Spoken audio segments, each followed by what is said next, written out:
दोस्तों, आज हम एक ऐसा क्वेश्चन बताने चल रहे हैं जो आपको 95% यानी कि उससे प्लस भी समझ लीजिए कि 99% चांसेस है बोर्ड परीक्षा में आने के लिए।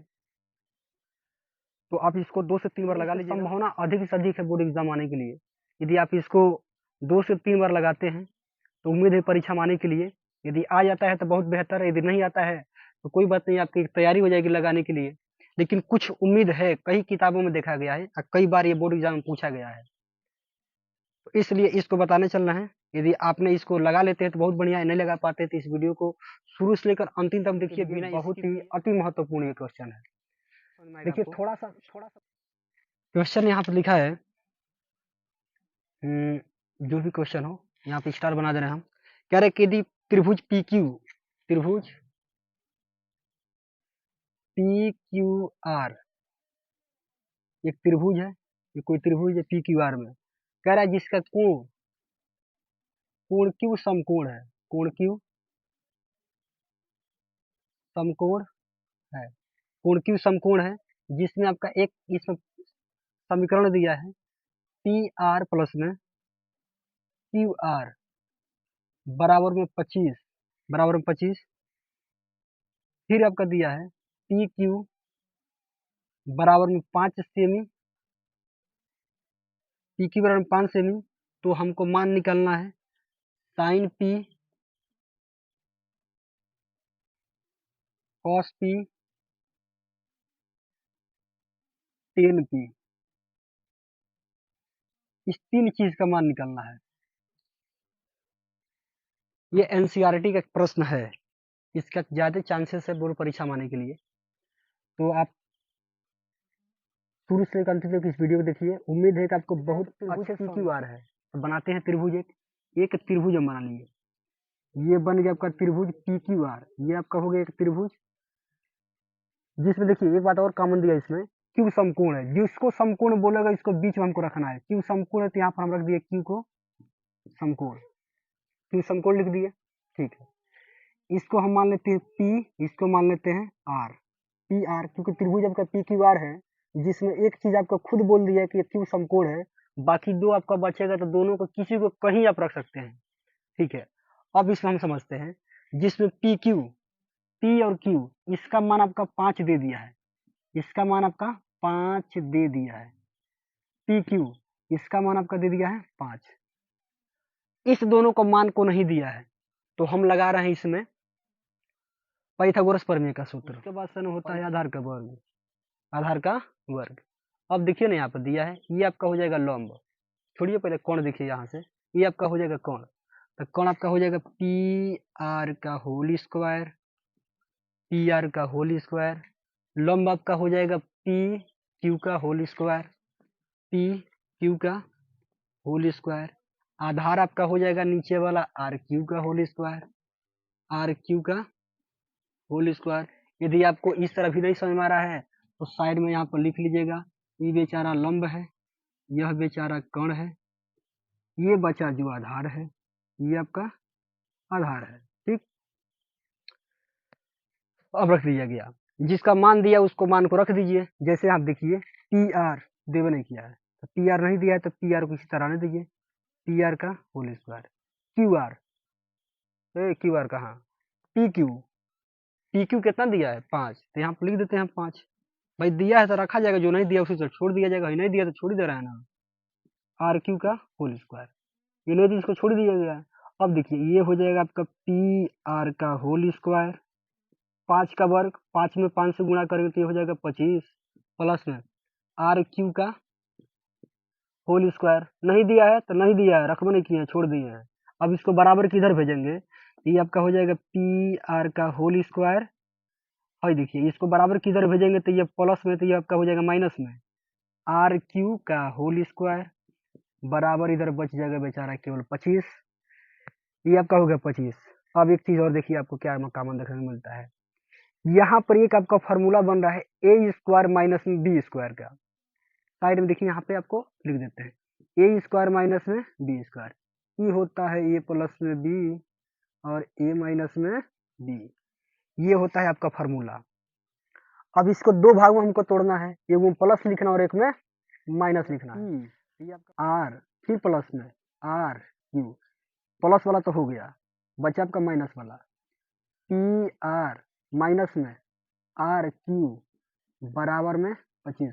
फिर एक बार समझ लीजिएगा, यह और यह बीच में माइनस दिया, दोनों स्क्वायर में, तो इसी मान को एक बार प्लस में लिखे हैं, फिर इसी मान को एक बार माइनस में लिखे हैं, बराबर 25 से तो लिखे हुए किया है। अब देखिए एक चीज आपको यहाँ पर दिया है ऊपर, P R, P R, Q R, Q R, Q are बोलिए चाहे आर क्यू बोलिए, इसका मान 25 दे दिया है, तो उस मान को इसके जगह पर रखेंगे, तो रखेंगे तो यहाँ पर लिख भी दे रहे हैं क्यों रखा जा रहा है, यहाँ पर लिख दे रहे हैं पी आर प्लस में आर क्यू बराबर 25 रखने पर, अब इसके जगह पे हम मान को रखते हैं 25, तो चलिए हम यहाँ पर रख दे रहे हैं, ये आपका हो गया एक चिन्ह, दो भागों में बट गया। चलिए अब यहाँ पर रखेंगे 25, तो ले भाई 25 रखा गया, ये हो गया 25, इसका मान ही नहीं दिया तो इसको सेम उतार देंगे, पी आर माइनस में आर क्यू बराबर में ये हो जाएगा 25, ये 25 हो जाएगा, तो 25 हो जाएगा, तो यह 25 आपका दिया है गुणा में, तो इसको बराबर को उधर भेजेंगे तो जाकर भाग करेगा, तो ये आपका हो जाएगा पी आर माइनस में आर क्यू बराबर 25, ये आपका हो गया बटे में फिर 25, तो 25 से 25 ये दोनों कट जाएगा, 25 से 25 दोनों कट जाएगा, 25 से 25 कटेगा तो हो जाएगा पी आर माइनस में आर क्यू बराबर में 1, ये हो गया आपका समीकरण नंबर 2, और यहाँ पर आपका पहले ही से दिया है समीकरण नंबर 1। अब आधा क्वेश्चन हल हुआ है, ठीक, आधा नहीं तभी 75% हल हो गया है।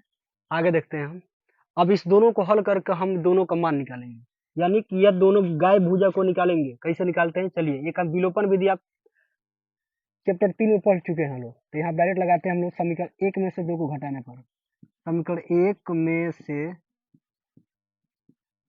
समीकरण 2 को घटाने पर, समीकरण 1 में से समीकरण 2 को घटाएंगे तो देखिए समीकरण 1 यह दिया है, यह पी आर प्लस में क्यू आर बराबर में 25, इसमें से ना घटाना है, ये पी आर माइनस में आर क्यू बोलिए चाहे क्यू आर बोलिए, तो हम इसको सीधा कर दे रहे हैं क्यू आर बराबर में 1, घटाते हैं तो चिन्ह बदल जाता है, ये प्लस है तो किस हो जाएगा माइनस में, और ये माइनस है तो क्या हो जाएगा प्लस में, और फिर ये एक प्लस में तो ये माइनस हो जाएगा, यह वाला मान कट जाएगा, क्यू और क्यू जोड़ेंगे 2 बार है तो हो जाएगा 2 क्यू आर बराबर में 25 में से घटते हो जाएगा 24, और 2 जाकर आपका भाग कर देगा, क्यू आर बराबर में 24 बट्टा में 2, काट देंगे तो हो जाएगा क्यू आर बराबर में 12। ने भाई आपका एक तो मान निकल गया, का है क्यू आर, क्यू आर ये आपका 12 पता चल गया, 5 पहले से दिया था, बच गया कौन, इस मान को समीकरण 1 में रखिए, चाहे आप समीकरण 2 में रखिए, किसी में रखेंगे अगला मान आपका निकल जाएगा, यानी क्यू आर का मान, आर को अच्छे से बना देगा, क्यू आर का मान समीकरण 1 में रखने पर, इस मान को समीकरण 1 में हम रखे हैं, आपको नहीं 1 में रखने का मन है तो आप 2 में भी रख सकते हैं, मान एकदम परफेक्ट आएगा, यह P R, P P R और प्लस में यह है क्यू आर, तो क्यू आर का मान तो पहले से 12 दे ही दिया, इसी मान को उसमें रखना है, बराबर आपका कितना दिया जी 25, ये हो जाएगा आपका 25, बराबर को उधर भेजेंगे तो हो जाएगा पी आर बराबर में 25 और माइनस में 12, पी आर बराबर में हो जाएगा, ये हो जाएगा भाई आपका आ जाएगा 13, जब 13 जब इसका मान 13 आ जाएगा तो यहाँ पर लिख देंगे 13। अब देखिए तीनों के तीनों मान निकल गया, एक बार फिर हम बता दें कि केवल आपका लंब दिया था, यह 2 भुजा नहीं दिया था, जिसकी वजह से इतना बड़ा चलना पड़ा, यदि दिया होता तो उसके ऊपर हमको लग रहा है कि मुश्किल से 1 से 2 मिनट में इसका आंसर आ गया होता। चलिए कोई बात नहीं, अब तो उस मान को हमने निकाल लिए, अब हमको इस तीनों का मान निकालना है, तो हम यहाँ पर लिख दे रहे हैं, यहाँ पर देखिए कैसे लिखते हैं, साइन पी, ये है साइन पी, साइन का मान होता है लंब बट्टा में कर्ण, साइन का मान होता है लंब बट्टा में कर्ण। अब देखिए लंब, यही ना लंब है, 5 दिया है तो 5 रखा गया। कर्ण समझते हैं, तो कर्ण देखिए कर्ण कहाँ गया जी, कर्ण यही ना है, ये 13 दिया है, 13 एक मान आपका निकल गया। दूसरा देखिए कॉस टी का मान निकलना है, ये हो जाएगा कॉस टी, तो कॉस का फॉर्मूला होता है आधार बट्टा में कर्ण। आधार देखिए आधार, ये है आधार, आधार आपका दिया है 12, कर्ण ये है आपका कर्ण, ये दे दिया आपका कितना 13, यह मान दे दिया है। अगला हम समझते हैं, ये कहाँ गया जी, 10, तो 10 ए का 10 पी है, ये नहीं 10 पी का मान निकालते हैं तो ये होता है लंब बट्टा में आधार, तो लंब ले भाई, ये दिया है 5, ये दिया आपका 5 और आधार, आधार नीचे वाला आपका दिया है 12। इस प्रकार से ये हुआ आपका क्वेश्चन कंप्लीट। ठीक, केवल आपका एक मान दिया था, दो भुजा नहीं दिया था, तो दो समीकरण बनाया, दो समीकरण को हम लोग विलोपन विधि से हल किए हैं, तो ये दोनों का आधार और कर्ण निकला है। आधार कर्ण निकल गया तो बस इसका फॉर्मूला रखा गया है, उसका जगह उस मान को रखा गया, आपका आंसर आ गया है। तो यह प्रश्न को बोर्ड एग्जाम में आने की ज्यादा चांसेस है, तो इसलिए कह रहे हैं कि इसको आप एक बार फिर देखिए, नहीं समझ में आ रहा है तो इसको आप देखने के बाद से फिर बंद करके कोशिश करिए अपने मन से लगाने के लिए, 1 से 2 बार लगाइए। और इससे संबंधित जितना फॉर्मूला यदि आपको अभी तक समझ में नहीं आ रहा है कैसे क्या हो रहा है, तो इस वीडियो के डिस्क्रिप्शन में केवल फॉर्मूला का लिंक हम दे दिए हैं, जाइए पहले आप उसको देखिए और तब आकर फिर इसको देखिए, एकदम परफेक्टली समझ में आएगा। ठीक है, तो फिर अगले वीडियो में मिलते हैं एक्सरसाइज 8.2 का, यानी 8B का केवल महत्वपूर्ण प्रश्नों को लेकर। ठीक, पूरा एक्सरसाइज के सवाल को नहीं लगाया जाएगा, जो परीक्षा में आने के लिए ज्यादातर संभावना है उसको बताया जाएगा, अदरवाइज क्वेश्चन को छोड़ दिया जाएगा। ठीक है, धन्यवाद, मिलते हैं अगले वीडियो में, धन्यवाद।